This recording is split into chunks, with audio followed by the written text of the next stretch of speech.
ओम भगवते वासुदेवाय। ओम भगवते वासुदेवाय। ओम भगवते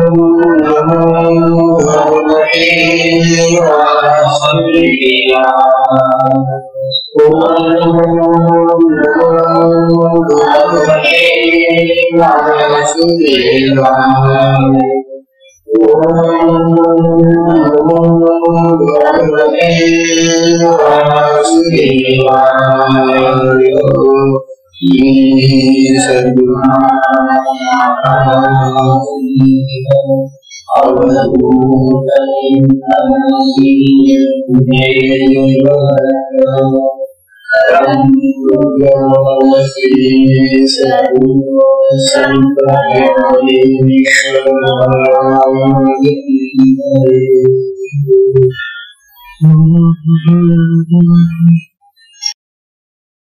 परम पूजनीय श्री सद्गुरु संत ज्ञानेश्वर महाराज साधकांचे मानव ध्येयाने भगवान विष्णूचे अवतार असलेले ज्ञानोबा यांचा श्री चांगदेव 65 हा छोटासा ग्रंथातून भाग आहे। चांगदेव 65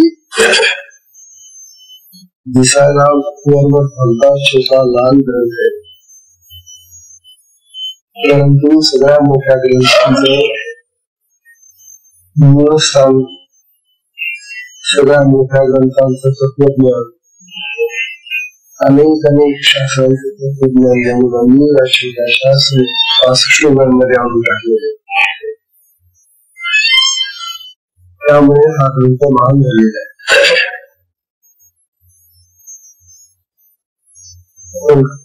आजची त्यांची 45वी रूपात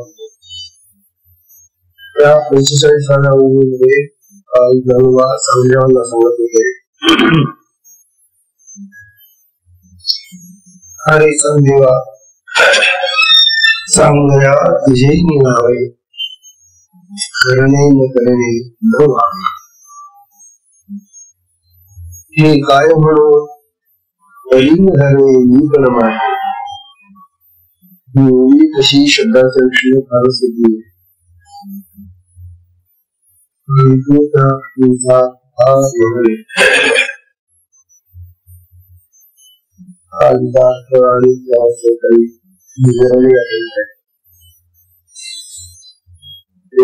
ज्ञानेश्वर महाराज चांगदेवांना म्हणत आहेत, हे चांगदेवा, तुझ्या करिता करणं न करणं असं काहीही होत नाही।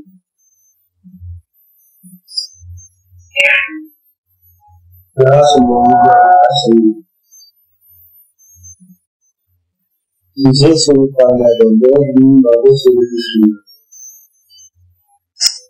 कारण मी ब्रह्म आहे, मी ब्रह्म आहे, कारण तू आत्मा आहे, मी आत्मा आहे। तेव्हा तुझ्याकडे पाहताना मी त्या आत्मस्वरूपाने पाहतो, तुझ्या देहाकडे किंवा तुझ्या भक्ती कर्माकडे मी पाहतो। स्वाभाविक जेव्हा एक आत्मस्वरूपामध्ये मात्र दुसऱ्या माझ्याकडे पाहतो, त्यावेळेला त्याला त्याचे आत्मस्वरूप दिसते। आत्मस्वरूपाला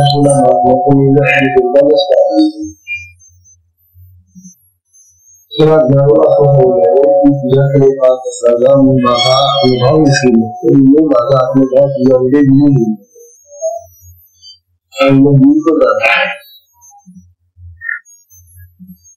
तेव्हा मी पण माझे न धरावे,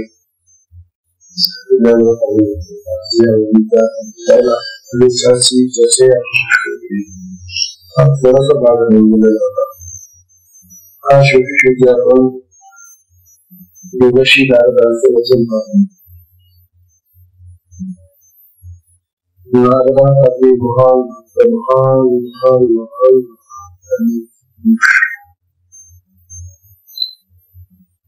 त्यांनी जो विचारात काम मांडलेला आहे, तो महान ग्रंथ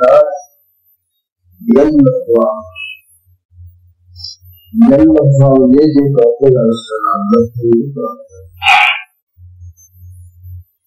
किंवा शिकले नाही हे प्राप्त झाले असताना भविष्य किंवा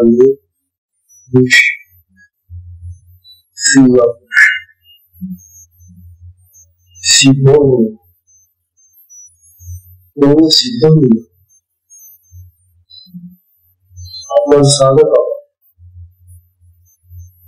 आणि साधना करताना आपल्याला आपण शिकवून जातो साधकांची शिकवतात अन्य कुठलेही शिकवू शकत नाही. अन्य लोक साधक असतात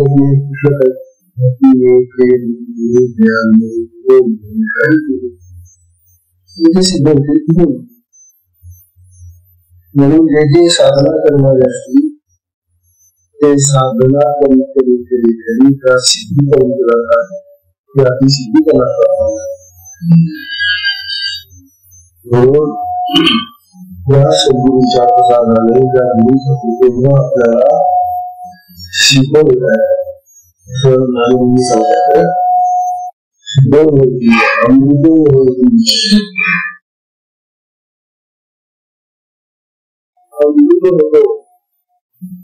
म्हणजे चिरावी अमृत कसं असतं ते चिरंतन बनवतं ना अमृत बनवतो.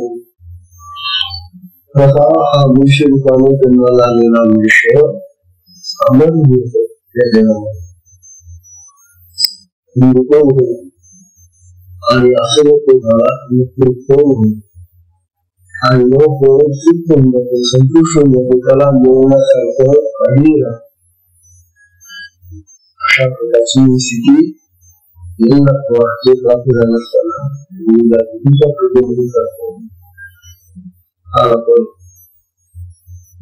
राजाचा वाल्मी कसा झाला त्या वाल्या कोळ्याने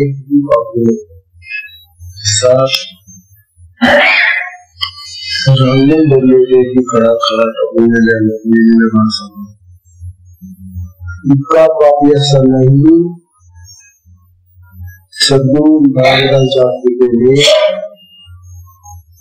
त्याला मंत्र कोणता मिळाला तो सुद्धा गीता तो जपत होता. रामचंद्र म्हणतात आलं की गुरु महाराजांना कळालं आणि शेवटी रामराम द्यायला लागला आणि त्याने रामायण वाल्मिकीचं जे रामायण होते आपल्याला जे रामायण म्हणतो ते भाषांतरित होत. वाल्मिकी रामायण जे आहे तो ग्रंथ आहे तो अतिशय सुंदर संपूर्ण तेव्हा या वाल्मिकीमुळे आपल्या ही दिशा घेतली आणि जरूर बघा देवालाही माफ दिलं त्यांनी रामायण लिहिलं. आज पाहून हा रामायण किती आशीर्वाद आहे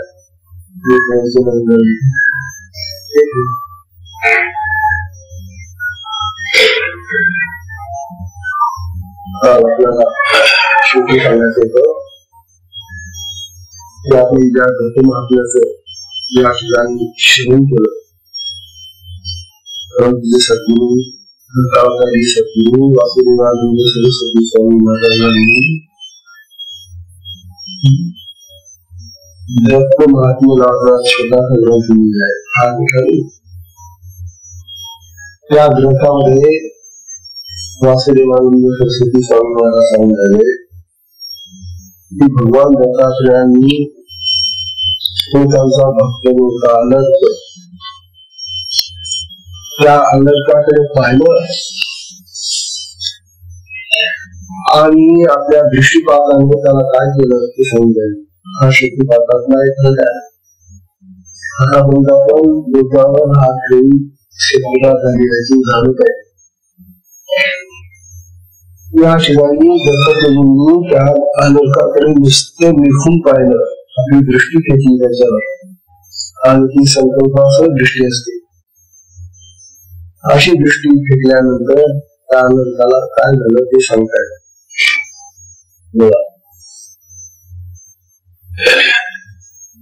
अनंत म्हणून झाला हे म्हणता जी दृष्टी करता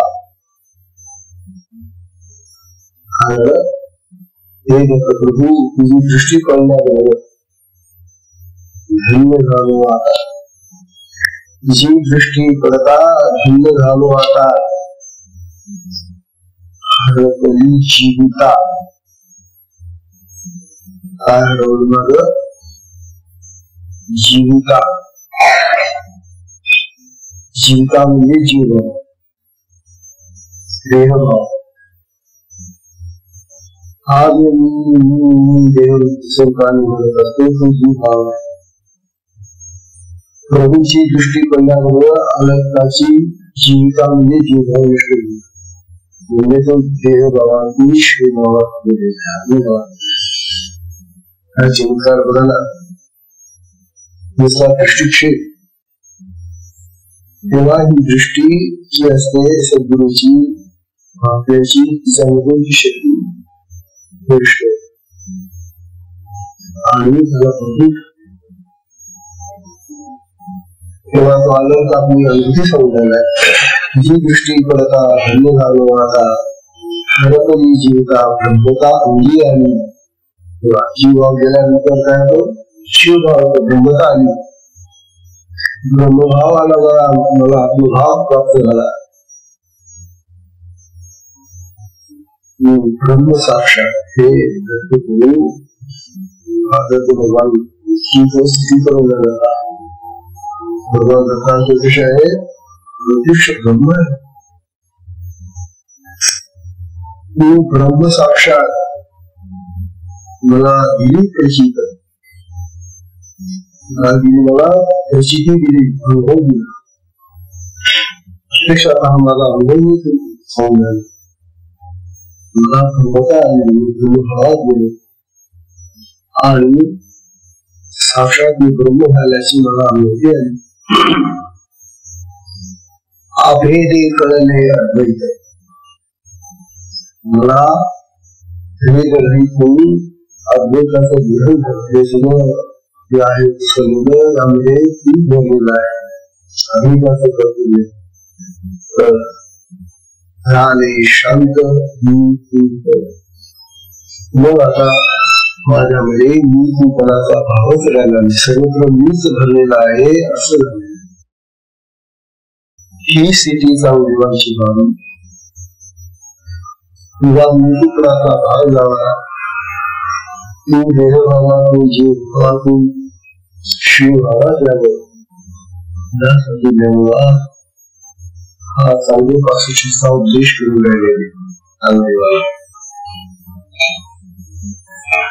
तेव्हा सगळ्या साधकांना सुद्धा आपण त्यासाठी वाचून आहे की आपल्याला सुद्धा केव्हा ना केव्हा त्या दत्तप्रभूची त्या गुरुची आपल्याला आपलाही जीव आणि आपण आधी लागलो. एवढ्यासाठी चांगले 65 आपण या ठिकाणी ऐकतो. आजची ओळी आजची 46वी ओळी आहे. 46वी ओळी अतिशय सोपी आहे असं वाटतं. ही सोपी आहे. देवावरून राहिले. लवण पाण्याचा ठाव. लवण पाण्याचा ठाव. माझी रिगवणी गेले पाप. माझी रिगवणी गेले पाप. सगळं तेची नाही. सगळं तेची नाही. मा काय घेऊ मा तुझ्या. दृष्टांत आहे. सोपा दृष्टांत आहे. तुला तुला वाचतो समजतो. ज्ञानोबा सांगून राहिले आणि सांगदेवा ज्याप्रमाणे मन पाण्याचा ठाव माझी रिगवून गेले तेची नाही मग काय घेऊ मग शंका हे सोपं आहे अर्थ माने तुम्हाला आधी उंचा अर्थ सांगतो. उंचा अर्थ असा आहे लवण म्हणजे मीठ मिठाला करायचं मीठ पाण्याचा ठाव मीठ बोलायला मी या समुद्राच्या पाण्यापासून बनतो. मीठ कशापासून होतं समुद्राच्या पाण्यातून आपल्या विहिरीच्या पाण्यातून नदीच्या पाण्यापासून मीठ होत नाही का. मीठ बनायचं असेल तर समुद्राचं पाणी द्यावं लागतं. तर समुद्राच्या पाण्यापासून मीठ तयार होतं. ते मीठ असं म्हणाला ते खरी असतात ते विषय खरी म्हणतात. पुन्हा तो विषाचा घट्ट खरा असं म्हणाला की मी या समुद्राचं माप घेतो किती खोल या. काय म्हणाला तो विषाचा खरा की मला या समुद्रामध्ये किती खोल पाणी हे पाहायचंय त्याचं माप घेतो. म्हणून त्याने उडी टाकली पाण्यामध्ये. काय झालं असेल तर मला मिळू त्याचाही पत्ता नाही आणि त्या खाल पत्ता तो समुद्रात पाहायला गेला खोली पाहायला गेला ती खोली सापडली नाही. संतोही सापडणार नाही आता आपल्याला. तो पाहायला गेला काही खाली तर त्याला कळत सापडला नाही पण तोच स्वतः हरवून बसला.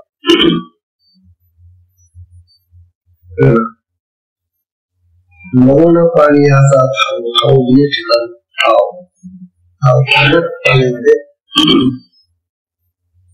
तेव्हा ती लवण म्हणजे मुशाला खडा पाण्याचा ठाव घेण्यासाठी माझी रिझो मी त्याच्यामध्ये गेला आणि पाहतो मी गेले तेव्हा पाहू तेव्हा तेची नाही तेव्हा तो मुशाला खडाच जायला नाही. मग काय घेऊ मी त्याला काय करू माप त्याचं माप म्हणजे त्या पाण्याची खोली त्याचं माप त्याला घेता येईल का. तो निघून गेलाय ना. आता हा दृष्टांत किती सोपा आहे. एक मुशाचा खडा म्हणतो की मला समुद्राच्या खोलीचं माप घ्यायचंय किती खोल दिसेल म्हणून तो समुद्रामध्ये जातो आणि समुद्रामध्ये गेल्याबरोबर तो हरवून बसतो. तो निघून म्हणून त्याला त्या समुद्राचा ठाव ठेवायला लागत नाही आणि स्वतःचा ठाव ठेवायला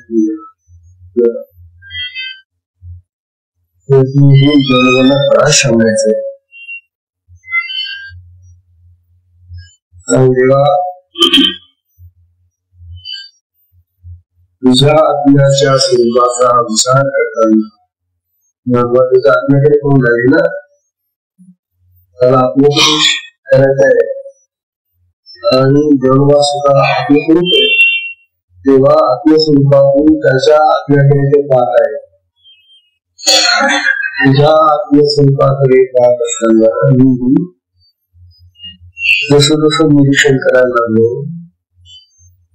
आता मी आलं गेलं ते दुकान मी अलग आहे आणि ते चांगले वेगळं आहे ना उद्देश आहे ना त्याला उद्देश करणारा वेगळा आहे. तेव्हा मी ज्यामध्ये आत्मस्वरूपामध्ये जेव्हा जाऊन तुझ्या आत्म्याकडे पाहतो त्या वेळेला मी तुझ्या आत्म्यामध्ये येईल.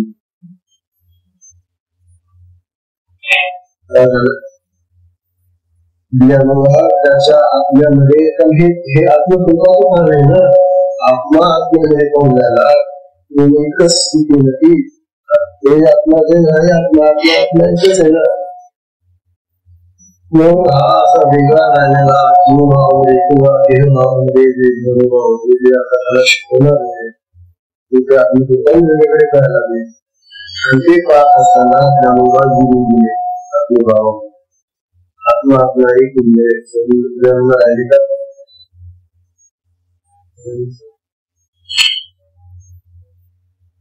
खरे असून निर्मोही तुला पाहत असताना मी माझा आत्मस्वरूपाचा भाव विसरून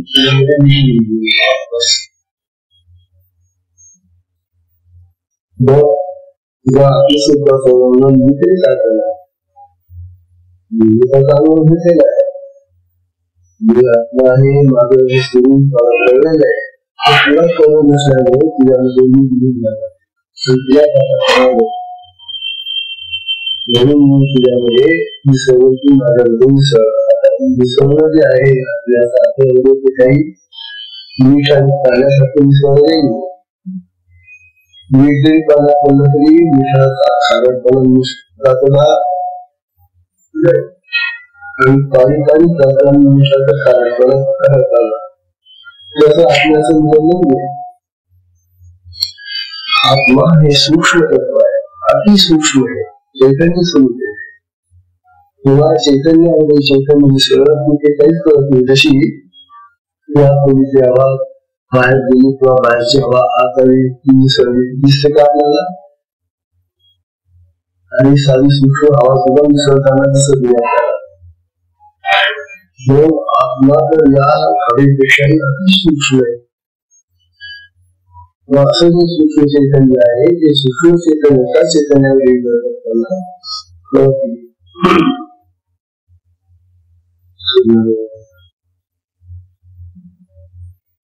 यामध्ये शिकण्यासाठी गोष्ट आपल्याला काय आणि कशापासून मीठ कशापासून बनलं समुद्राच्या पाण्यापासून हे आता सगळ्यांना माहिती झालं. आता ते जे पाणी होतं ते पाणी आटून जातं आणि त्याच्यापासून खरे तयार झाले. हा जो खरा बनतो तो घट्ट असेल तेव्हा कसं नको हा कशातून आला मिठाचा खरा कशापासून बनला समुद्राच्या पाण्यात. अगदी भूमी त्यामुळे द्यायला आपल्याला चांगलेवाला अरे मी जो देह भाव बनाला मी देह आहे हा जो जीव भाव आलेला हा जो देह भाव आलेला आहे हा कशातून आलेला आपल्यातून आत्मस्थितीमधून जीव आलेलो. आत्मा जे आला मी समजाला चैतन्य स्वरूपाने ती गोष्टी शकला म्हणून त्याला तो जीव आलेलो. आत्मा कसं बोलतो जीव आलेला आहे का मी माणसाला विचारायला तू कोण आहे मग जीव कशाला येतो आत्म्याने हे तर कधी केली अहो आत्मा दिसल्या देहामध्ये तर कुठं आला जीव कुठं काय म्हणजे आम्हाला जो देह आलेला मी देह आहे मी देह आहे मी देह आहे हा जो आमचा भाव आहे ही जी आमची समजूत आहे ही समजूत मिळालेली आहे. आणि आत्मा कसा आहे आत्मा हा ते समुद्रात विश्वास कसं नाही ना तो सगळीकडे समुद्र देखील आत्मा आत्मा चैतन्य कसं आहे समुद्रासारखे. मग त्या समुद्रातून एक गोपी बाहेर आली जीव म्हणजे जसा देह आणि त्या देहाला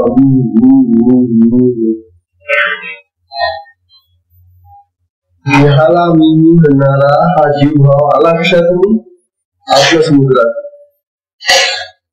म्हणजे मीठ कोण झालं जीव भाव याच्यासारखे नाही आता दृष्टांताच्या दृष्टीने काय हा जो आमच्यामध्ये जीव भावाला देहभाव आलेला आहे हा आत्म्यातून आत्मसागरातून आलेला आहे. घट झाला तो आता जाती आपण कितीतरी सांगता तू जीव नाहीये, तू देह नाहीये, तू आत्मा आहे, तू आत्मा आहे, तू आत्मा. किती शिकू वाचायला ऐकून घेशील ते बरं आपलं टिकत आहे तेच आपलं म्हणजे हा जीव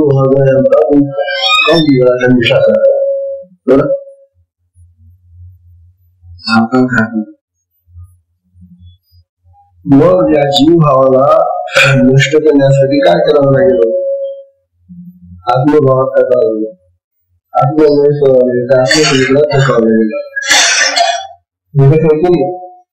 कुठं टाकलं समुद्रात गेलं. ते समुद्रात गेल्यामुळे ते राहिलं तरी मग ते समुद्राशी फुटून गेलं. तसा हा जीवाचा जो निषादा खडा घट्ट झालेला तो जर आपल्याकडे गेला तर आपल्याकडे तर आत्म्यातून झालेला आहे ना तो. आत्मा तो असल्यामुळे आपल्यामध्ये गेला नाही गेला तो आपली सुरू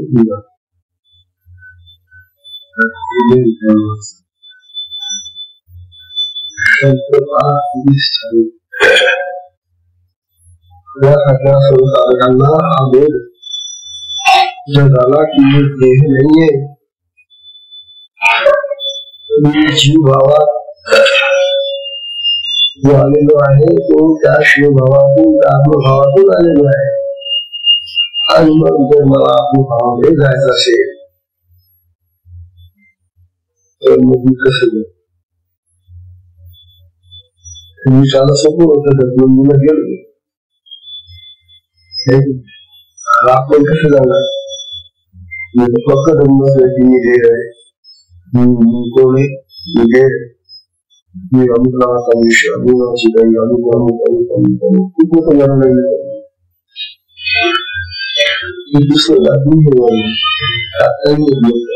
सोडता येत नाही कसं सोडणार? आम्हाला तर थोडस वाटतं आम्हाला आत्मस्वरूप पाहिजे बा नको हा देह भाव नको. आता आपल्यामध्ये जाऊन आता जोडला पाहिजे, जोडला पाहिजे हा जीव भाव असं वाटतं. आपल्याला काय करायचं?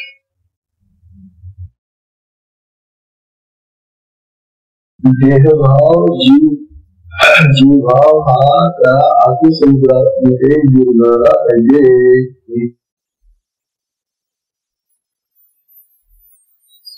मनाचे मनपण गेले हेच गुणाचे गुणपण हे ठेवले. मग गुणाचं गुणपण मागे उभं राहिले. ज्या माझी सापडले ते दिसे. आणि मग मला तर आता असं दिसतंय की ते धान्याची वस्तू मिळत आपणास या चांगदेवाचा आत्माच मला दिसतोय, तो ते माझं ध्येय आहे. मला आता या चांगदेवाला इतर पद्धतीने शिकवण्याची गरज नाही. मी खालच्या अवस्थेत जाऊन त्याला मनाने शिकवण्याची गरज नाही. त्याला आपल्याला आपल्याचा बोध द्यायचा आहे.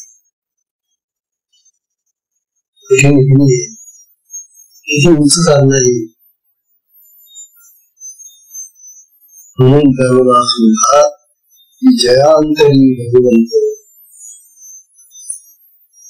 जया अंतरी भगवंत अचल राहिला निवांत. ज्याच्या अंतकरणामध्ये तो भगवान श्रीराम किंवा भगवान कृष्ण, भगवान आत्मा आत्म्यासमोरी बनून आहे. भगवान म्हणजे आत्मा आहे, आत्मा भगवान आहे. असा आत्मा ज्याच्या अंतकरणामध्ये निश्चल आणि शांतता राहतो, स्वभावे जे बोलत एक ब्रह्मलिंग तो स्वभावे जे बोलत याच्या अंतकणामध्ये आत्मला शांत असा झालेला आहे आणि तो आत्मस्थितीत असतो तो महात्मा. तेव्हा असा आत्मस्थितीत राहणारा महात्मा जेव्हा काही बोलेल ते ब्रह्मनिरूपण असतं, ते आत्मनिरूपण असतं, ते आत्मज्ञान असतं. हे जे ज्ञानोबाची योजना की ही ऐकून तर असं वाटतं की हे ज्ञानोबांचे शब्द आपण ऐकलेच पाहिजे. स्वतः कानामध्ये शिकले म्हणजे जे निरूपण करतात ते ब्रह्म ज्ञानाचं निरूपण करतात होते. स्वभावे जे बोलत ते ब्रह्म निरूपण. जो सौंदर्य काही गुण गोळा तो महात्मा तरी त्याचा शब्द ब्रह्म निरूपण. ब्रह्माचं आत्म्याचे स्वरूप सांगतो. आत्मज्ञानी माणसाचा आत्मस्वरूपामध्ये असलेल्या माणसाचा एक जरी शब्द आपल्या कानावर आला आणि इतरांचे अनेक शब्द आपण गाण्याबरोबर ऐकले, त्या गाण्यावर शब्दांनी जे काही होणार नाही ते याच्या एका शब्दाने होत.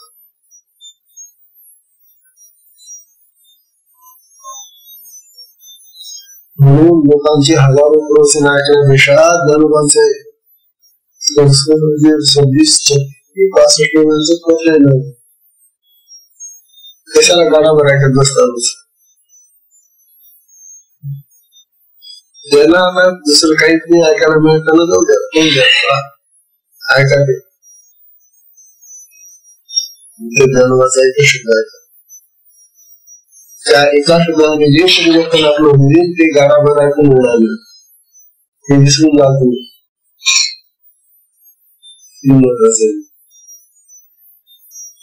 म्हणून ज्ञानोबांचं हे जे कसं आहे हे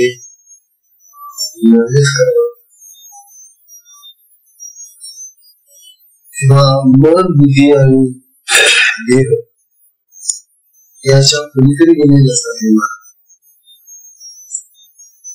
त्याला मन असत नाही, बुद्धी असत नाही असं नाही, देह असत नाही असं नाही. देहाचं त्यांना ध्यान करावं लागतो. त्या देहामध्ये मन बुद्धी सगळं आहे, यंत्रणा सगळी सज्ज आहे. पण कोणत्या यंत्राचा उपयोग करायचा आणि कोणाचा करायचा नाही हे ते ठरवतात. आपण तसं नाही, आपण त्या यंत्रणेच्या हातामध्ये बावले मन नाचवत आपल्याला हे हाताने जायचं आश्रमात बसले बऱ्याचशे गुलाम होऊन गेले. म्हणून जाताना क्षणी अमुक ठिकाणी चालायचं चालले तिथे काय झालंय म्हणजे आम्ही ही यंत्रणा आहे आमच्या हातात, परंतु त्या यंत्रणेच्या ताब्यात गेलो आपण, ते आमचे मालक झाले. मन बुद्धी बुद्धी हे आमचे मालक आणि आम्ही त्यांचे नोकर.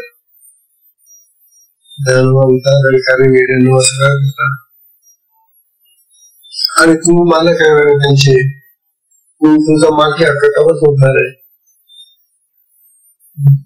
तुम्ही मनाचे मालक आहात ना, बुद्धीचे मालक आहात ना, देहाचे इंद्रियांचे मालक तुम्ही आहात ना. तुम्ही म्हणजे आत्मा, तुम्ही आत्मा आहात ना. मग आत्मा त्यांचा मालक आहे ना. मग तुम्ही कोण आहात? आत्मा. आत्मा म्हणजे ना मी आत्मा आहे असं, तरच ते तुमचे नोकर होतील. आणि तुम्ही जर म्हटलं नाही मी देह आहे, मग ते तुम्हाला आहे ना खरं. म्हणजे आज आम्ही जे आहोत ते सगळे त्या देहाचे आणि इंद्रियांचे नोकर आहोत. मनाचे ते सांगतील त्याप्रमाणे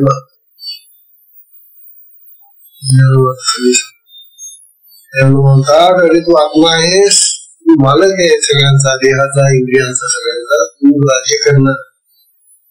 त्याने कशाला राज्य करू दे खरे, हे तर उलट सुद्धा जे का आपण नोकर लावावे आणि तो नोकर मालकाला फोन करतो, अहो मालक तुम्ही असं उलट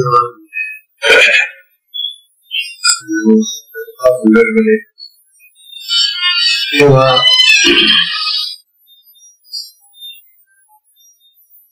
ज्ञानेश्वर महाराज ज्ञानेश्वरीच्या डोळ्या बघायला ज्ञानवा सांगणारे अहो मला हे जे असं चाललेलं आहे ना, मी आता दूर असा बनलोय ना, माझं हे जे आता मालकी पण मला मिळालंय ना, मी जो मालक झालेला इंद्रियांचा, कोणी केलं मला आणि तुम्हाला नोकर कोण केलं? तुम्हाला तुमच्या इंद्रियांचं नोकर कोण बनवलं? त्याला म्हणतात मला माझ्या सद्गुरूंनी या इंद्रियांचा मालक बनवलं. माझ्या गुरुकृपेनं मी असं झालं. मग आपल्यालाही गुरुकृपा लाभलेली ना, तरी का बदलत नाही हे का? त्यामुळे म्हणतात माझ्या सद्गुरुकृपेनं मला हे लाभलेले, मी याचा मालक झालो, मला ते आत्मसंस्थ ठेवलेले, मी आत्मामुख्य आहे, माझ्या सद्गुरूंनी मला दिलेलं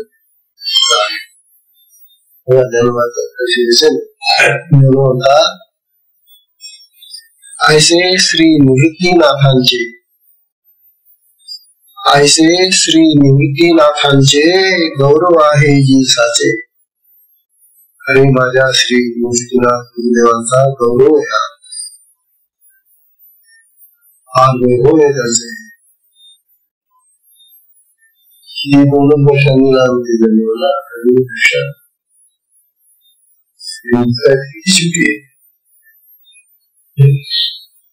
संघर्ष गुरु झाली. तेव्हा हे बरोबर कुणाच आहे? हा मोठेपणा कोणी दिला आम्हाला?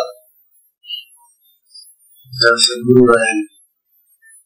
ऐसे श्री निवृत्तीनाथांचे गौरव आहे जी साचे. म्हणून ग्रंथांमध्ये हे कृपेचे वैभव, म्हणून मी जो ग्रंथ सांगतोय, मी जे देशाचं पुराण लावलेलं आहे, हा ग्रंथ आहे. ग्रंथांमध्ये हे कृपेचे वैभव, मी जे सांगतो आहे हे मी ग्रंथ म्हणून किंवा एखादा कुठला तिचा गुरु सांगत असलो नाहीये, हे माझ्या गुरुंचं वैभव आहे. माझ्या गुरुने मला ही दिली आणि ते मी तुमच्याकडे सांगतो. म्हणून सर्व आपल्या गुरुंचं हे जे कार्य आहे, आपल्या गुरुने आपल्याला जे बनवलेलं आहे, त्यांच्या त्यांचं गुरु मानतात. आपण आपल्या गुरुंचं सुद्धा गुरु मानलं पाहिजे. नेमका आम्ही इथे विसरून जातो, आम्ही गुरु फिरून आपला विश्वास सगळं विसरून जातो.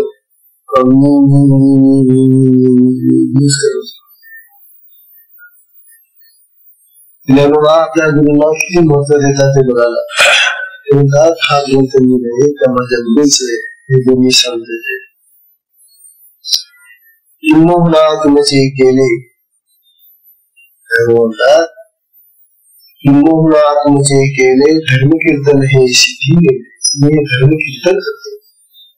मी जेव्हा काही ग्रंथातून काही सांगत असतो, ग्रंथाच्या माध्यमातून मी काही बोध तुम्हाला देतो, हे धर्माचं कीर्तन आहे. आणि हे धर्माचं कीर्तन माझ्या सद्गुरूच्या कृपेनंच पार पडतं. मी माझा अहंकार दाखवतो, माझं ज्ञान दाखवतो, मी काहीच नाहीये. ते माझे सद्गुरू माझ्या अंतःकरणामध्ये बसलेले आहेत आणि ते मला सांगतात बसू शकतो. हा नम्रपणा आहे धर्म.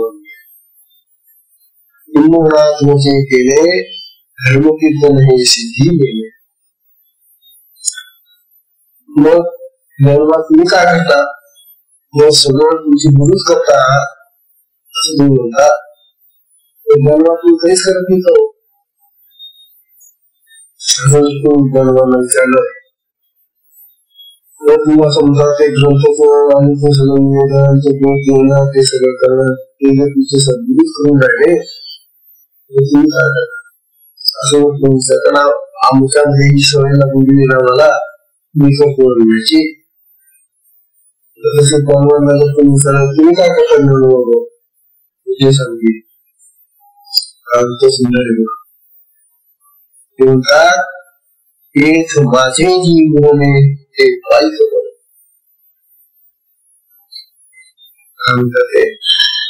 एक माझे जीवने ते पाईक पाईक म्हणजे दास दास त्याचा दास आहे नोकराचाही नको दास असतो तेव्हा मी माझ्या सद्गुरूंचं ऐकून करतोय दास्यत्व करतोय काहीच नाही की अनुभव विसर्जित जीवन आहे ज्ञानाचं इतकासा सुद्धा अहंकारा घ्यायला तयार नाही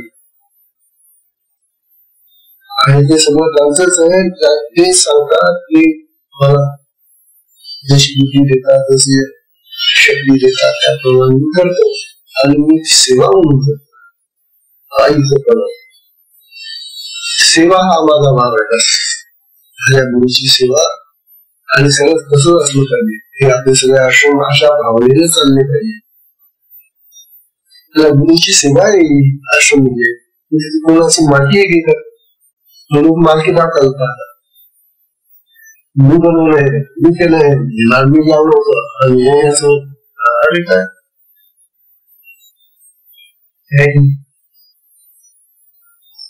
ज्ञानोबांचं श्रीकृष्ण जीवन का विष्णूचं जीवन येते ते का आपण बोध घेतो आणि आपल्या गुरुला त्यामुळे खरोखर लाभ वाटत असेल कसला शिष्य घेऊन त्यामुळे शिष्याला रुची आली नाही शिष्याला गुरुप्रमाणे जर ती स्थिती प्राप्त झाली नाही तर तो शिष्य त्या गुरुलाही खाली घालून पाहतो म्हणून आपले शोधीचे महाराज नेहमी सांगतात की मी मोठमोठे दगड बांधून ठेवले माझ्या पायाला हे दगड मला वर सोडून देते हलू देते ते हलतच नाही त्याला कशाला आले ते दगड असत दगडच बांधून ठेवले पायाला तर मग ते दगडी चालणार नाही तर मलाही चालू होणार नाही आणि असं होतं गुरुचं जे नाम असतं गुरुचं जी भीती असते गुरुंचा जो महिमा आणि गौरव असतो तो शिष्याच्या हातात शिष्य चांगले मिळाले गुरुला त्यामुळे गुरुचा गौरव लागतो आणि शिष्य जर असे उलटे सुलटे निघाले गुरुला नाव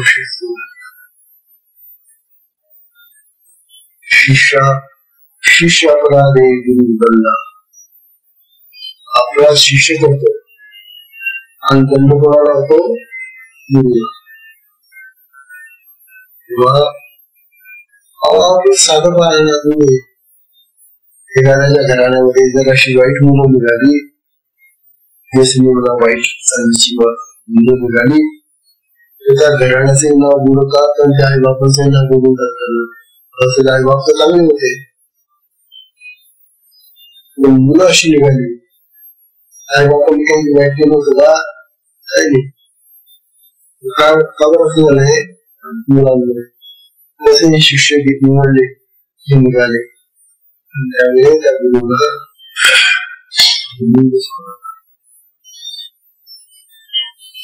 तेव्हा चांगदेवाला ज्ञानोबा सांगितले आणि चांगदेवा मी माझं गुरुचं कार्य करते बाबा मी काही याचा अहंकार घेत नाही मी तुला जे सांगतोय ते माझ्या गुरुंनी मला जे सांगितलेले तेच तुला मी देतोय तू माझं स्वतःच काही देत नाही तुला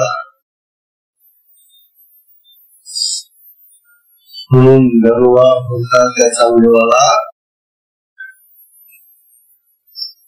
मी तुझी आणि माझी भेट सर्वसामान्यांच्या भेटीसारखी नाही ही कशी भेट आहे आत्मस्वरूपाची आत्मस्वरूपाशी भेट आहे घेऊ पाहे तुझे दर्शन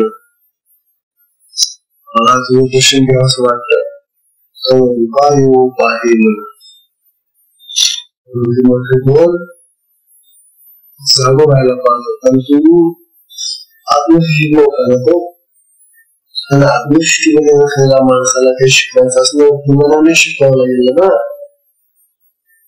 इथं आपण पाहतो माझं मन तुझ्याकडे पाहिल्यानंतर असं वाटतं की ते जागा होतं ते मात्र ते मला सांगा नाही मला त्या मनाचा आधार घ्यायचा नाही. ते बोलतात मन मला आता काढून टाकायचं, मन मला मनाचा आधार घ्यायचा नाही, त्या मनाच्या आधारे मला तुला शिकवायचं नाही. तेव्हा तुम्ही गोष्टी कसं बोलली तुझे निर्देशे भेटावया जीव उल्हासे. अरे तुझ्यासाठी तुझ्या भेटीसाठी माझा जीव विकसित होतो. संथा लागते माझी तुला भेटावं समजायला भेटावं. तेव्हा भेटण्यासाठी मला आनंद वाटतो तुझ्या भेटीचा. का कारण तू मला आधी पत्र पाठवली का होणार कागदाचं जे पत्र होतं आधी ते कोण आलं होतं मग काहीतरी भाव असेल ना पत्र पाठवण्याचा घेताना त्या दुसऱ्याला चिरंजीव हो प्रतिस्वरूप काय करत ठीक आहे पत्र पाठवणं यामध्ये तुला भाव दिसला मला म्हणून तुला असं वाटत. तू समजा काहीच पाठवलं नसलं तुला शिकवायला म्हणून तुझं दर्शन घ्यावं असं वाटतं. तेव्हा ही आपली भेट आता अशी जगातल्या माणसांच्या भेटीसारखी भेट नाही. ही भेट जी आहे ही आत्मस्वरूपाची आत्मस्वरूपाशी भेट आहे. तेव्हा हे लक्षात घेतो. आता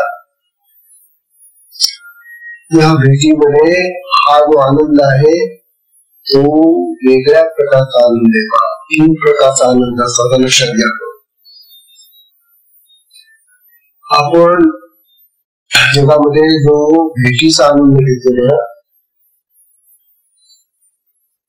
त्या भेटीच्या आनंदाचे 3 प्रकार आहे. एक भेट आपल्याला विषयानंद देते,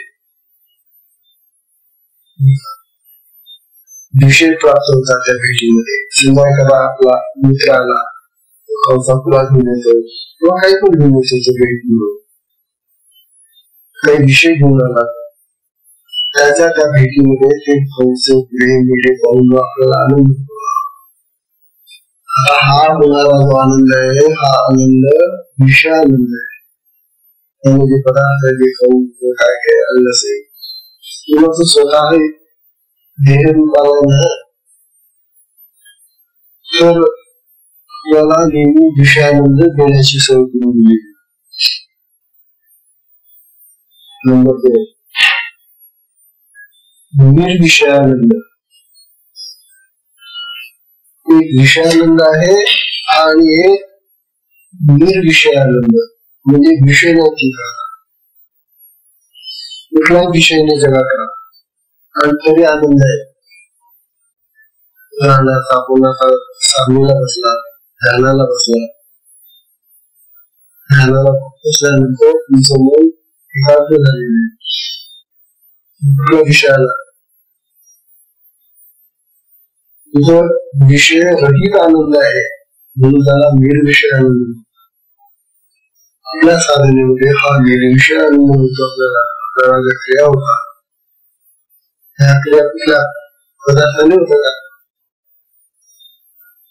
का त्या शोधे जेव्हा साधना असेल त्याची कीटनाशक रडणे हा निर्विषय आनंद आहे. रडता कशाने रडण्याचा विषय गेले का आपण जे जगामध्ये रडतो ते कोण गेल्यानंतर रडतो ना.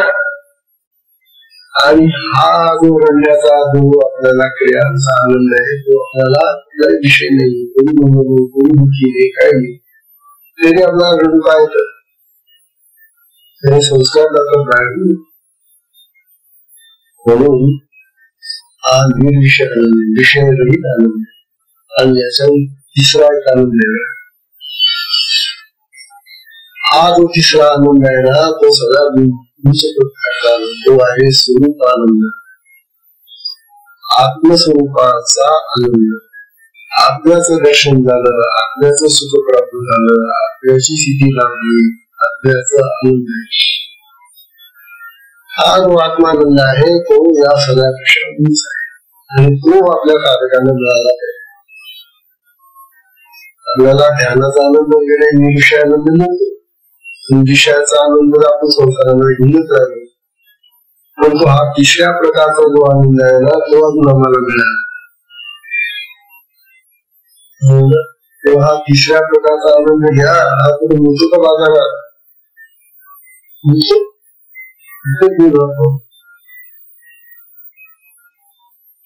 हा विराग आपल्या देहामध्ये आहे आणि त्याच्या भेटीचा ते आनंद आहे. आत्मानंद प्रत्येकाला व्हायला पाहिजे. आत्मानंद हा सगळ्यात निश्चित आनंद आहे आणि तो कधी मावत नाही. हे बाकीचे जे आनंद आहे ना साधना संपत्ती निविषय आनंद गेला, खाद्यपदार्थ खाऊन झाला की गेला त्याचा आनंद. म्हणजे बाकीचे सगळे जे आनंद आहे ना ते क्षणभंगूर आहे, नाशवान आहे. पण आत्मानंद जो आहे तो नित्य अखंड राहणार आनंद. एखादा आत्मानंद तुम्हाला मिळाला ना तर तो कायम राहतो, मग तो आता नष्ट होणारा नाही. असा आनंद मिळवला त्या अनुभवाला हा असा स्वरूपानंद द्यायचा आहे, त्याला आत्मानंद द्यायचा आहे. त्यासाठी ही चांगली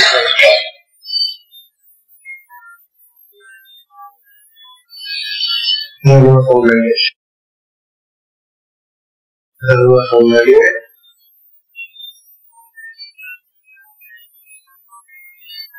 की ज्या वेळेला मी एखाद्या साधकाला शिष्याला किंवा कुणाला हा आत्मानंदाचा बोध देते त्यावेळेला मी आत्मानंद स्वरूप असताना बोलू शकतो. जो आत्मानंदाचा बोध देईल, आत्मस्वरूपाचा बोध देईल, तो देणारा स्वतः त्या स्वरूपात असला पाहिजे ना. आज या दुकानामध्ये तो मागणी येतो तो कसा दिसेल नाही का?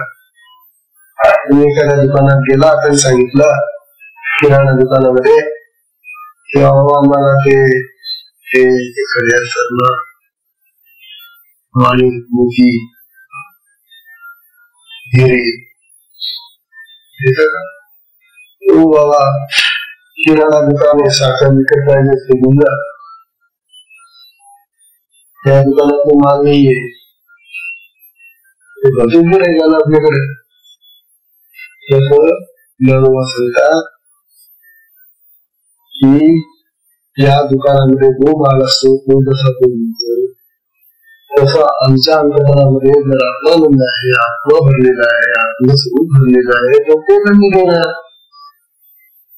बुजू शकत काय देणार आहे. मागणार मागू शकतो काही पण, त्याला काय माहिती या दुकानात काय.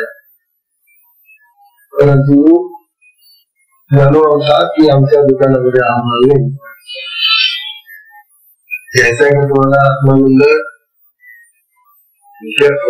आपण पाहणार हा सांगूया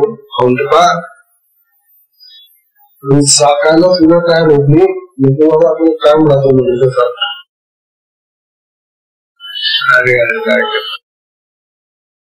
आत्मानंद कायम राहतो आणि तो चांगला आनंद आहे, गोड आहे, सगळ्यापेक्षा चांगला आहे.